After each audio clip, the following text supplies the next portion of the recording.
What up, what up? Man, first let me apologize for my inactivity over the past couple weeks. Wasn't able to get a reaction video for UFC 99 and also missed out on the Ultimate Fighter finale. Both good cards, but a lot of issues. Real life gets in the way. As real as it gets for me. Real talk, baby. Anyway, I'm back for UFC 100. This is definitely not something I want to miss. I'm very excited about this card. A lot of great fights. I'm also very interested in a lot of the undercard stuff, but just some very star-studded matchups here. 2 titles on the line. The Ultimate Fighter coach is going at it. Get to see a little bit more of this Paulo Thiago and John Fitch. Not too excited about that, but it's, that fight from there, depending on how everything goes, it's going to have some major ramifications for the welterweight division. What else we got? And plus we got the UFC debut of the man with the funniest, most hilarious, and perverted fan base in mixed martial arts. That is the Sex, Yoshihiro Sexyama Akiyama. Like to see how he does in the octagon and see where he goes. He's up against a very dangerous fighter. He's kind of a gatekeeper of sorts. He's kind of like a gatekeeper to foreign prospects. You could call him like a border patrol, Alan the Talent Belcher. I think the last time I saw him fight, he submitted Dennis King. Dennis King going in for a takedown, and he was just able to lock on the guillotine. He did the same thing to Sean Salmon, showing that he's very dangerous. If you're reckless or if you mess up, he can finish you on the ground or on the feet. I'm not sure Jason Day, he gets caught in that rubber guard, and things can get kind of ugly for him. Either way, it's kind of funny. I wonder how Yoshihiro Akiyama, I wonder if he's a true middleweight or something, because I know a lot of these guys who are middleweights in Japan, they're actually welterweights, so it's kind of funny to see how if he cuts or what kind of size difference this is.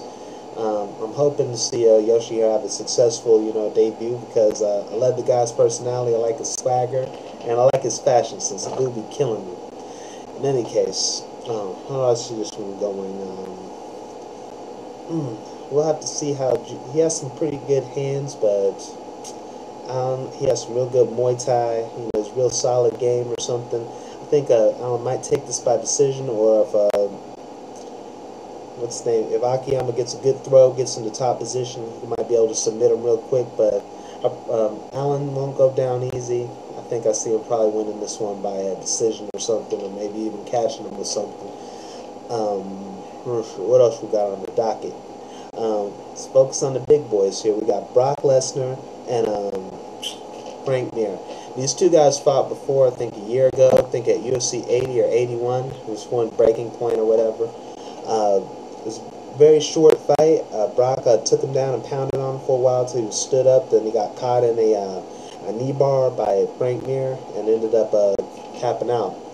Now these guys, they've had a couple fights since then. Brock's had a couple fights. He destroyed Heath Herring and Randy Couture. He showed some dangerous physicality. He's very big, very fast, very powerful.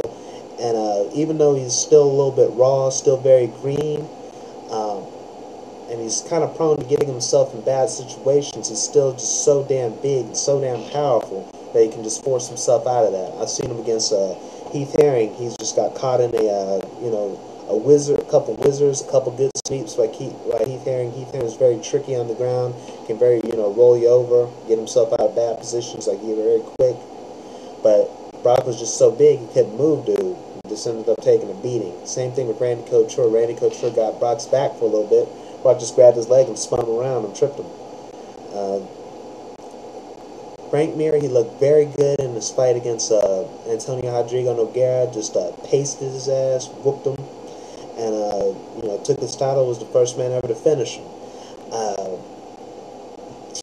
Of course, I'm sure he's pretty confident in his striking and everything. However, despite that, I'm still not sold on him, because I think Brock's just way too strong. I don't see Frank winning the fight any different way than he won the first fight. Brock's going to have to make a big mistake and walk into a submission like he did the first time. And I think Brock's going to be a little bit smarter than that. And I see Brock finishing Frank Mir. I think probably overwhelming him probably in the third round or something. Might even gas him out. good as Frank Mir is, I think Brock just right now is just on another level with his size or something. It's just way too hard to deal with for him. And what else we got going on? We got the welterweight championship on the line. This is the fight I'm most excited for, the fight I want to see the most. This is George St. Pierre defending his title against Thiago Alves. Both have been very impressive in the last couple fights, destroying top competition. And just really, this is the fight at 170 pounds. It's also a very interesting, challenge for George St. Pierre. He's faced big guys like John Fitch, but Fitch didn't have the striking or the explosiveness to really handle George St. Pierre. He was just kind of a grinder. George St. Pierre was just really able to expose the holes in his game and just really tear through them. He also faced a good striker, B.J. Penn, but B.J. Penn, he was able to use his size advantage against B.J. Penn to wear him down and just beat the shit out of him. We won't talk anything more about that, because you know where that leads. Anyway, the challenge with Thiago Alves.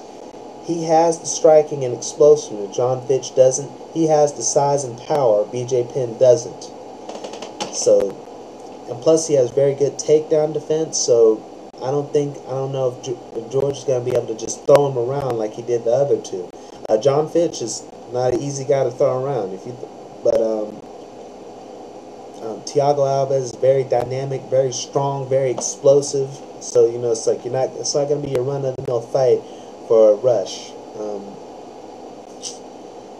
How do I see this fight going? If Thiago Alves is going to win this fight, it's going to have to be pretty early in the rounds, or each round. It's going to be hard for George St. Pierre to stand in front of this guy for 25 minutes. He's going to want to take this fight to the ground. What he usually does when a guy comes in, he George St. Pierre will lure a guy into a striking game. If he gets too close, goes directly for the takedown and probably dominates the fight from the ground for an entire round. With Thiago, he's going to have to just really anticipate those takedowns. He's probably going to have to be easy on the leg kicks or something until later in the fight. And he's just going to have to, just really be ready to sprawl and just hold things up and try to catch George St. Pierre on the chin.